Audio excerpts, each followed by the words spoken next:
Good afternoon, everybody, and welcome back to Ferrite Productions. Today we're going to be talking about the storytelling in Blizzard. And with me is Grant Wooley from Wooleyworld. Hello, everybody.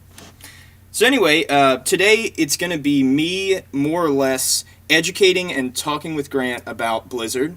So, Grant, give us your background in what you know about Blizzard as a company. I will pretty much be playing the role of the earpiece this evening, and when it comes to Blizzard, I know just enough to keep up with what John is saying, but not enough to, correct him if he says something, or, I'm curious to see, the further points of Blizzard history, I think. And so that's where I am currently. Like, for instance, I'm not going to know the first 10 minutes of this video what John's about to discuss. So, breaking the fourth wall aside. Are we not supposed to break the fourth wall? No. So what we're going to do in this first part of this video is just talk about Blizzard as a company, where they came from, their background, and what gets us to the point that we really start talking about their stories. Because their stories don't really begin to come into their own till about Warcraft 2.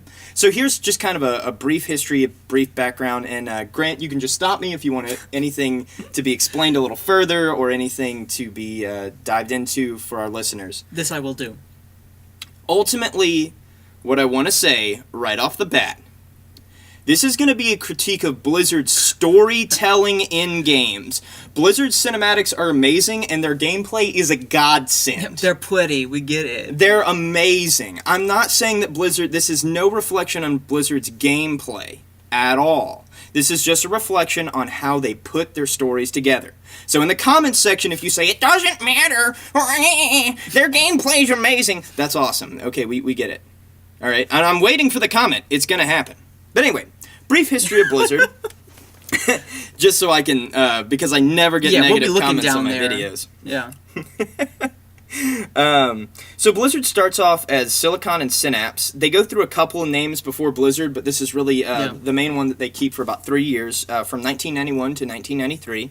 Where they do RPM racing, the Lost Vikings, and rock and roll racing. These are all ideas that have been brought to them by other companies. They also fit in a Lord of the Rings game in here. Right. And then into 1994, 1995, they actually have the Death of Superman, Justice League Task Force, which is kind of weird to think about that they were actually contracted to make DC games. But what we see early on in Blizzard is this major focus on mechanics and mechanical changes, right?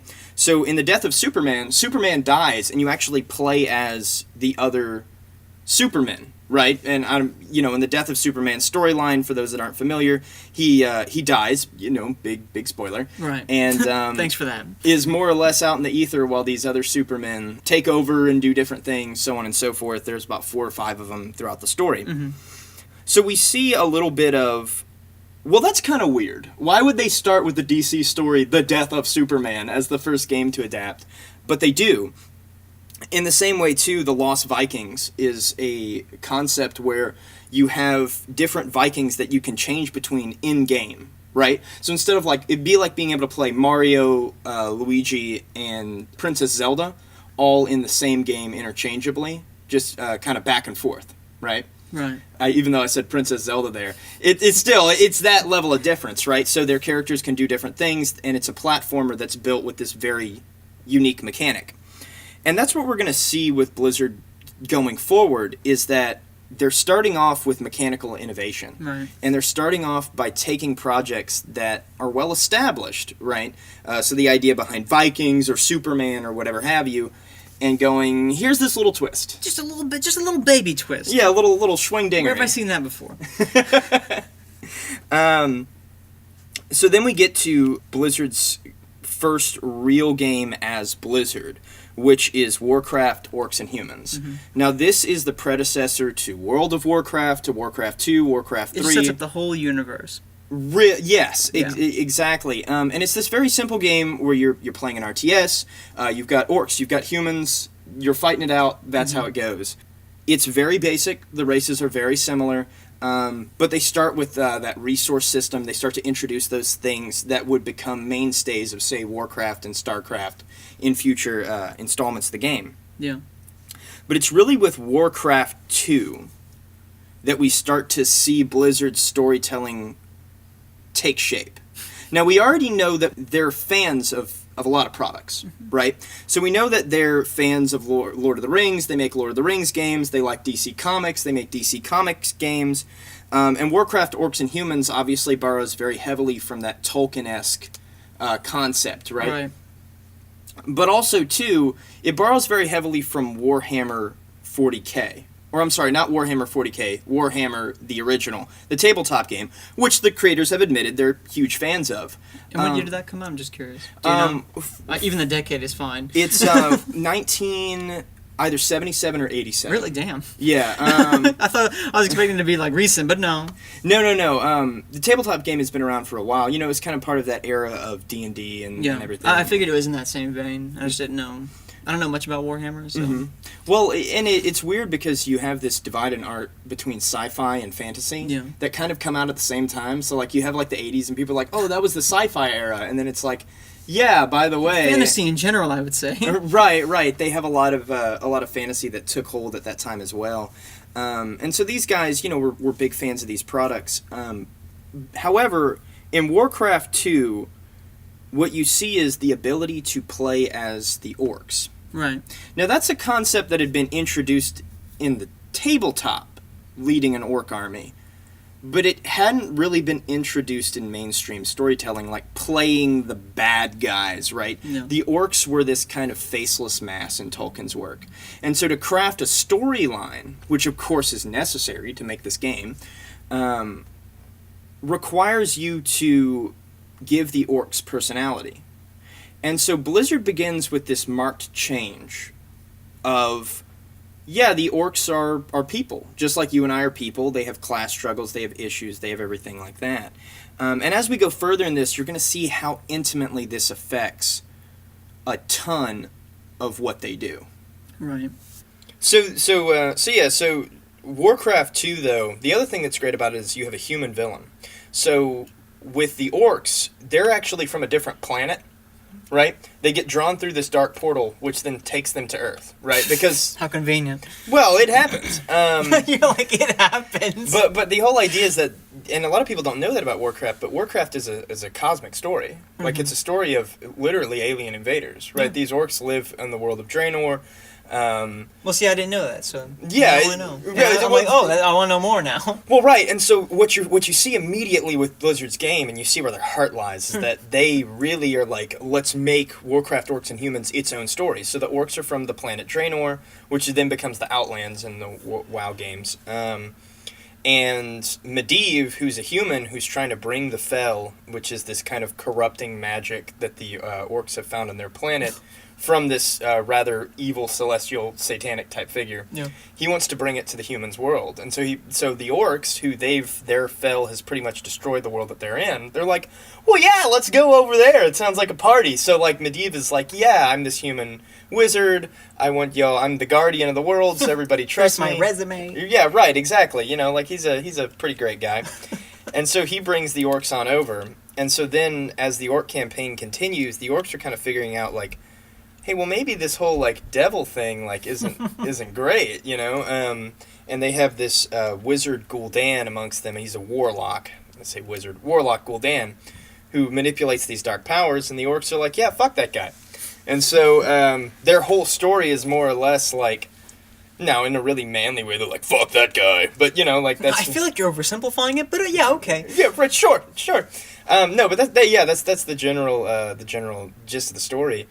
And so what ends up happening, and of course I'm going to borrow from the movie's point of view on this because I enjoy that ending very well, is Durotan says, hey, Gul'dan, fuck you, and Gul'dan's like, hey, by the way, you forgot, but I have devil powers, and so he just fucks him on up.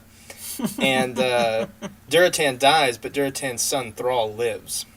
And so Thrall, who, I want to say his original name is Mishna, but Thrall is, now, people are going to correct me on that, for sure. Oh, don't worry, someone knows his name. I'm 100% sure somebody knows Thrall's first name, and that's going to be, like, the #1 rated comment, is, Thrall's first name is, you know, but he's known as Thrall, and Thrall is the word for slave, because he ends up getting taken in by humans and made a slave, right? And the orcs, a lot of orcs get pulled into slavery at the end of that game. So you really have this kind of, like, well, the orcs...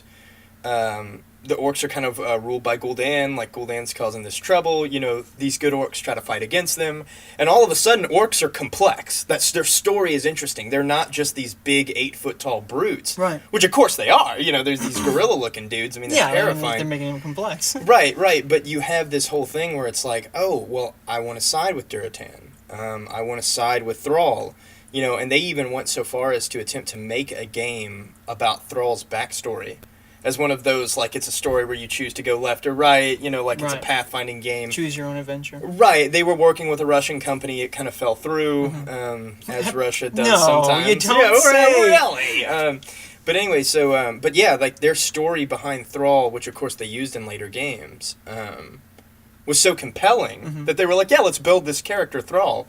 Who before that, to my knowledge, really wasn't a character in the Warcraft lore. Like, that's where his backstory comes from, is this unmade game. Which we're going to see as a pattern. That'll happen a lot. Blizzard doesn't make a game, takes all the elements that they like from the game that they didn't make, and then all of a sudden you're like, wow, what a deep backstory. And it's like, no, we just failed at this other project.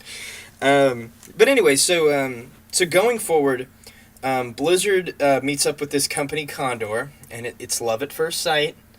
And they go on a couple dates, and then Condor's like, hey, we have this game where you're going on this kind of gothic adventure, and they're like, okay, well, we like it, and then they're like... The first base of video game companies. And it's like, and you're fighting the devil, and you're dungeon raiding, and they're like, okay, we're here, and they're like, and it's all done in claymation, and Blizzard's like...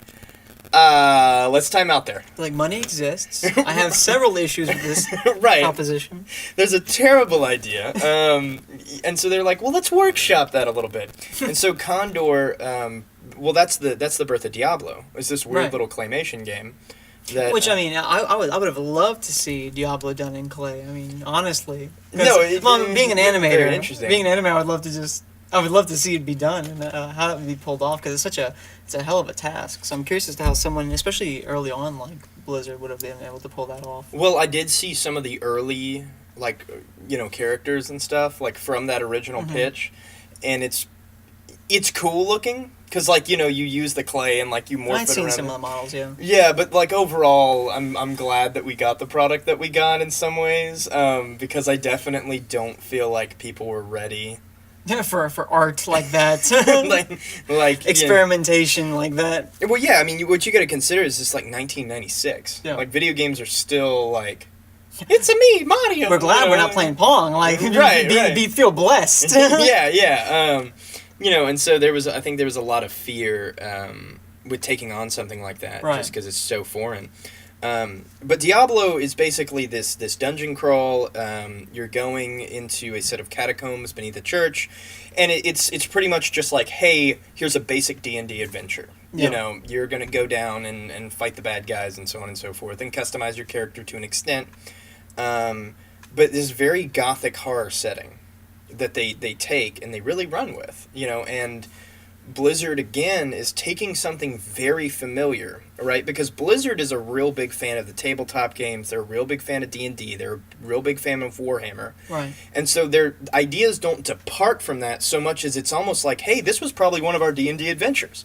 This was probably something that they did together, right? Which is why I think WoW has all of these quests and all this stuff. I always kind of wonder how much of it... How much of that came from an actual game about 20-something years ago? Right, exactly, because they're huge fans of this type of stuff. So what we see from Blizzard at the start is this, hey, we're not going to depart from the mythology. Our mythology is going to stay somewhat similar in the end game, right? Like, you're going to get orcs, you're going to get humans, you're going to get this dungeon raid, you're going to get this stuff. But... So the presentation is the same. It's just like, how do you present it, I guess. Right. So they're going to play with good and evil and stories and so on and so forth. And then when Diablo 2 comes around, that one's beautiful. And the way they do that game is fantastic.